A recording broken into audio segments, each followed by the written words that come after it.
এই প্রচণ্ড গরমে টাকি মাছ দিয়ে লাউ তরকারি ট্রাই করেছেন তো?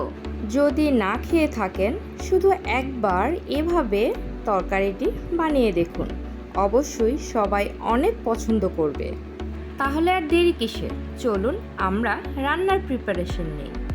রান্নার জন্য প্রথমে আমি একটি প্যান নিয়ে নিলাম, তারপর ধুয়ে পরিষ্কার করে রাখা কিছু টাকি মাছ অল্প একটু পানি সহই প্যানটাতে দিয়ে দিলাম। তারপর আমি এখানে দিয়ে দিলাম হাফ টিস্পুন আদা বাটা আর হাফ টিস্পুন রসুন বাটা। তারপর অ্যাড করে দিচ্ছি হাফ টিস্পুন হলুদ গুঁড়া, হাফ টিস্পুন মরিচ গুঁড়া আর হাফ টিস্পুন ধনিয়া গুঁড়া। তারপর দিয়ে দিলাম কিছু পেঁয়াজ কুচি। পেঁয়াজ কুচি দেওয়ার পর আমি এখানে দিয়ে দিচ্ছি কিছু সরিষার তেল।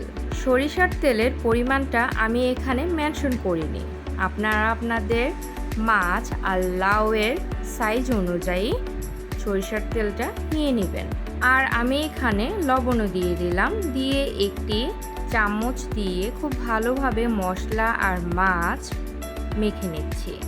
এই মিক্সিংয়ের কাজটা একটু সময় নিয়ে করা লাগবে, যেন মাছ আর মশলা খুব ভালোভাবে একসাথে মিশে যায় আর মাছের গায়ে মশলাগুলি যেন খুব ভালোভাবে লেগে লেগে থাকে। তো আপনারা দেখতেই পাচ্ছেন আমার মিক্সিং এখানে শেষ হয়ে গিয়েছে, তাই আমি এখানে পানি দিয়ে দিলাম। পানি দেওয়ার পর আবারও একটি স্পুন দিয়ে আমি আর একটু নেড়ে দিচ্ছি। ভালোভাবে নেড়েচেড়ে মেশানোর পর আমি এখন রান্নাতে চলে যাব। সো এখন প্যানটি আমি চুলাতে বসিয়ে দিলাম আর চুলাটা অন করে দিলাম, দিয়ে একটি ঢাকনা দিয়ে আমি এখন এটিকে ঢেকে দিচ্ছি। ঢেকে দেওয়ার পর ঠিক 4 থেকে 5 মিনিটের মধ্যে এটা খুব ভালোভাবে বলক চলে আসে। এই অবস্থাতে আমি এখন একটি চামচ দিয়ে মাছগুলি একটি বাটিতে তুলে নিচ্ছি, আর নইলে মাছগুলি ভেঙে যাওয়ার পসিবিলিটি থাকে। ধীরে ধীরে আমি সবগুলি মাছই বাটিতে তুলে নিচ্ছি। আপনারা দেখতেই পাচ্ছেন মাছগুলি তোলা শেষ হয়ে গিয়েছে। এখন আমি এই মশলাটাতেই দিয়ে দিচ্ছি কেটে ধুয়ে রাখা লাউ।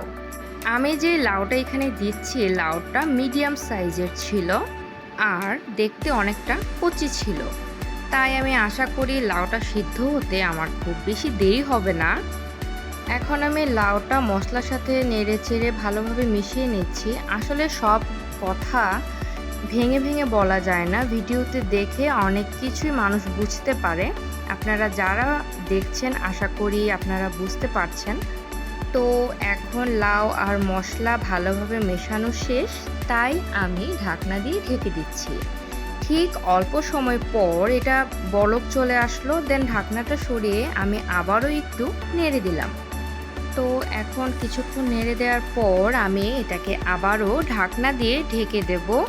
এখন আমি ঢাকনা দিয়ে ঢেকে রাখার পর 5 থেকে 7 মিনিট ওয়েট করব। 5 মিনিট পর এসে দেখি লাউটা প্রপারলি সিদ্ধ হয়ে গিয়েছে।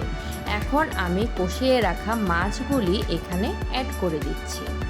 মাছগুলি অ্যাড করার পর আমি খুব ভালোভাবে লাউগুলির উপর মাছগুলি বিছিয়ে দিচ্ছি। মাছগুলি দেয়া শেষ, এখন আমি এখানে কিছু কেটে রাখা কাঁচামরিচ দিয়ে দেব।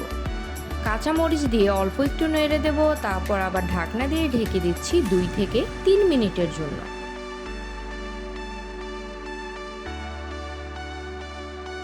এখানে তরকারিটা রান্না করা আমার প্রায় হয়ে গিয়েছে। এখন আমি কেটে রাখা ধনেপাতা কুচি অ্যাড করে দিচ্ছি। এখন আমি আবারও 1 মিনিটের জন্য ঢাকনা দিয়ে ঢেকে দেব। তারপর ঢাকনা উঠিয়ে দেখলাম আমার সেই পছন্দের তরকারিটা রান্না করা শেষ।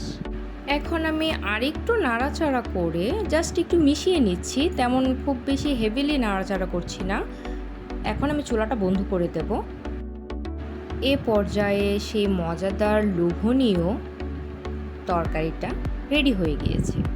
এই তরকারিটি আমি খুব হালকা মশলায় রান্না করেছি, যেটা আমাদের শরীরের জন্য পেটের জন্য অনেক ভালো। 1 প্লেট ভাত, এই লাউ তরকারি আর 1 টুকরো লেবু, লাঞ্চ অথবা ডিনার পুরোটাই জমে যায়।